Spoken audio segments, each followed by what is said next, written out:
Chapter 21 Hebrew Slaves. This is also told in Deuteronomy chapter 15, 12-18. The Lord gave Moses the following laws for his people. If you buy a Hebrew slave, he must remain your slave for 6 years. But in the 7th year, you must set him free, without cost to him, if he was single at the time you bought him. He alone must be set free.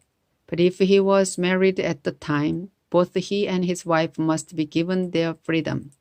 If you give him a wife and they have children, only the man himself must be set free. His wife and children remain the property of his owner.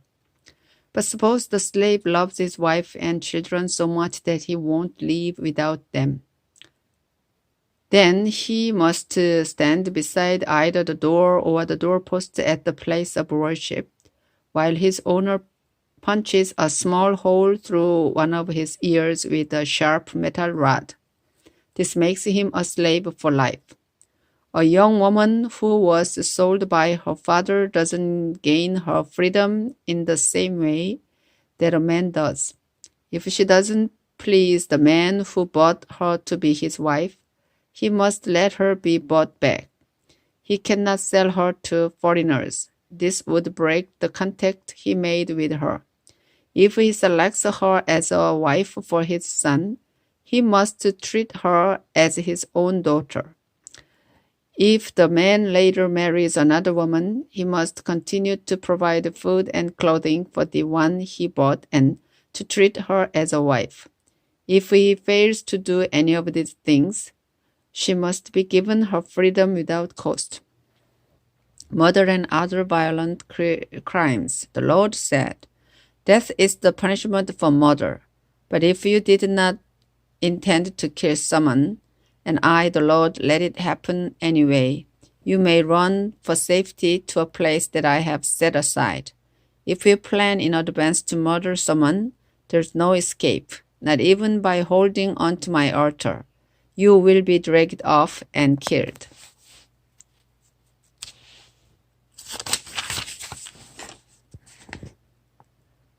Death is the punishment for attacking your father and mother. Death is the punishment for kidnapping. If you sell the person you kidnapped, or if you are caught with that person, the penalty is death. Death is the punishment for cursing your father or mother. Suppose two of you are arguing and you hit the other with either a rock or your fist, without causing a fatal injury. If the victim was to stay in bed and later has to use a stick when walking outside, you must pay for the loss of time and do what you can to help until the injury is completely healed. That's your only responsibility. Death is the punishment for beating to death any of your slaves. However, if the slave lives a few days after the beating, you are not to be punished. After all, you have already lost the services of that slave who was your property. Suppose a pregnant woman suffers a miscarriage as the result of an injury caused by someone who is fighting. If she isn't badly hurt, the one who injured her must pay whatever fine her husband demands and the judges approve. But if she is seriously injured, the payment will be life for life, eye for eye, tooth for tooth, hand for hand, foot for foot, bone for bone, cut for cut, and bruise for bruise. If you hit one of your slaves and cause the loss of one eye, the slave must be set free. The same law applies if you knock out a slave's tooth, slave goes free. A bull that kills someone with its horns must be killed and its meat destroyed. But the owner of the bull isn't responsible for the death. Suppose you own a bull that has been in the habit of attacking people, but you have refused to keep it fenced in. If that bull kills someone, both you and the bull must be put to death by stoning. However, you may save your own life by paying whatever fine is demanded. This same law applies if the bull goes someone's son or daughter. If the bull kills a slave, you must pay the slave owner 30 pieces of silver for the loss of the slave, and the bull must be killed by stoning. Suppose someone's ox or donkey is killed by falling into an open pit that you dug or left uncovered on your property. You must pay for the dead animal, and it becomes yours. If your bull kills someone else's, yours must be sold. Then the money from your bull and the meat from the dead bull must be divided equally between you and the other owner. If you refuse to fence in a bull that is known to attack others, you must pay for any animal it kills, but the dead animal will belong to you. Chapter 22, Property Laws. The Lord said, if you steal an ox and slaughter or sell it, you must replace it with 5 oxen. If you steal a sheep and slaughter it or sell it, you must replace it with 4 sheep. But if you cannot afford to replace the animals, you must be sold as a slave to pay for what you have stolen. If you steal an ox, donkey, or a sheep and are caught with it still alive, you must pay the owner double. If you happen to kill a burglar who breaks into your home after dark, you are not guilty. But if you kill someone who breaks in during the day, you are guilty of murder. If you allow any of your animals to stay from your property and graze in someone else's field or vineyard, you must repay the damage from the best part of your own harvest of grapes and grain. If you carelessly let a fire spread from your property to someone else's, you must pay the owner for any crops or fields destroyed by the fire. Suppose a neighbor asks you to keep some silver or other valuables and they are stolen from your house. If the thief is caught, the thief must repay double. But if the thief isn't caught, some judges will decide if you are the guilty one. Suppose 2 people claim to own the same ox or donkey or sheep or a piece of clothing. Judges must decide the case, and the guilty person will pay the owner double. Suppose the neighbor who is going to be away asks you to keep a donkey or an ox or a sheep or some other animal, and it dies or gets injured or is stolen while no one is looking. If you swear with me as your witness that you did not harm the animal, you do not have to replace it. Your word is enough. But if the animal was stolen while in your care, you must replace it. If the animal was attacked and killed by a wild animal and you can show the remains of the dead animal to its owner, you do not have to replace it. Suppose you borrow an animal from a neighbor and it gets injured or dies while the neighbor isn't around.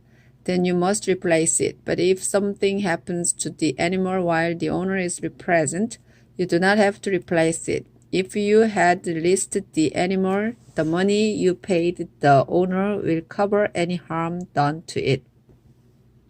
Law for everyday life. The Lord said, suppose a young woman has never been married and isn't engaged. If a man talks her into having sex, he must pay the bride price and marry her. But if her father refuses to let her marry the man, the bride price must still be paid. Death is the punishment for witchcraft. Death is the punishment for having sex with an animal. Death is the punishment for offering sacrifices to any god except me. Do not ill-treat or abuse foreigners who live among you. Remember, you were foreigners in Egypt. Do not ill-treat widows or orphans. If you do, they will beg for my help, and I will come to their rescue. In fact, I will get so angry that I will kill your men and make widows of their wives and orphans of their children. Don't charge interest when you lend money to any of my people who are in need. Before sunset, you must return any coat taken as security for a loan, because that is the only cover the poor have when they sleep at night. I am a merciful God, and when they call out to me, I will come to help them.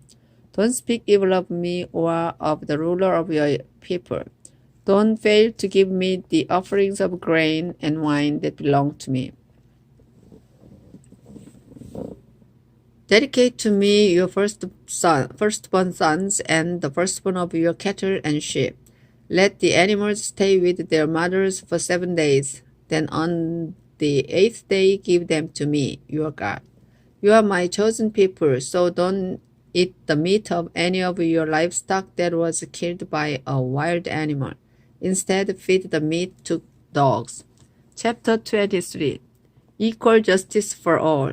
The Lord said, don't spread harmful rumors or help a criminal by giving false evidence. Always tell the truth in court, even if everyone else is dishonest and stands in the way of justice. And don't favor the poor simply because they are poor. If you find an ox or a donkey that has wandered off, take it back where it belongs, even if the owner is your enemy. If a donkey is overloaded and falls down, you must do what you can to help, even if it belongs to someone who doesn't like you. Make sure that the poor are given equal justice in court. Don't bring false charges against anyone or sentence an innocent person to death. I won't forgive you if you do. Don't accept bribes. Judges are blinded and justice is twisted by bribes. Don't ill-treat foreigners. You were foreigners in Egypt, and you know what it is like. Laws for the Sabbath. The Lord said, plant and harvest your crops for 6 years, but let the land rest during the 7th year. The poor are to eat what they want from your fields, vineyards, and olive trees during that year, and when they have all they want from your fields. Leave the rest for wild animals. Work the first 6 days of the week, but rest and relax on the 7th day. This law is not only for you, but for your oxen, donkeys, and slaves, as well as for any foreigners among you. Make certain that you obey everything I have said. Don't pray to other gods or even mention their names. 3 annual festivals. This is also told in Exodus 34, 18-26, Deuteronomy 16, 1-17. The Lord said, celebrate 3 festivals each year in my honor. Celebrate the festival of thin bread by eating bread made without yeast, just as I have commanded. Do this at the proper time during the month of Abib, because it is the month when you left Egypt, and make certain that everyone brings the proper offerings. Celebrate the harvest festival each spring when you start harvesting your wheat, and celebrate the festival of shelters each autumn when you pick your fruit. Your men must come to these 3 festivals each year to worship me. Do not offer bread made with yeast when you sacrifice an animal to me, and make sure that the fat of the animal is burnt that same day. Each year bring the best part of your first harvest to the place of worship. Don't boil a young goat in its mother's milk. A promise and a warning. The Lord said, I am sending an angel to protect you and to lead you into the land I have ready for you. Carefully obey everything the angel says, because I am giving him complete authority, and he won't tolerate rebellion. If you faithfully obey him, I will be a fierce enemy of your enemies. My angel will lead you into the land of the Amorites, Hittites, Perizzites, Canaanites, Hivites, and Jebusites, and I will wipe them out. Don't worship their gods or follow their customs. Instead, destroy their idols and shatter their stone images. Worship only me, the Lord your God. I will bless you with plenty of food and water and keep you strong. Your women will give birth to healthy children, and everyone will live a long life. I will terribly those nations and make your enemies so confused that they will run from you. I will make the Hivites, Canaanites, and Hittites panic as you approach. But I won't do all this in the first year, because the land would become poor and wild animals would be everywhere. Instead, I will force out your enemies little by little and give your nation time to grow strong enough to take over the land. I will see that your borders reach from the Red Sea to the river Euphrates and from the Mediterranean Sea to the desert. I will let you defeat the people who live there, and you will force them out of the land. But you must not make any agreements with them or with their gods.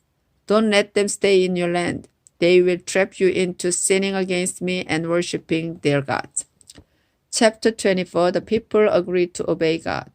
The Lord said to Moses, "Come up to me on this mountain. Bring along Aaron as well as his 2 sons Nadab and Abihu, and 70 of Israel's leaders. They must worship me at a distance, but you are to come near. Don't let anyone else come up."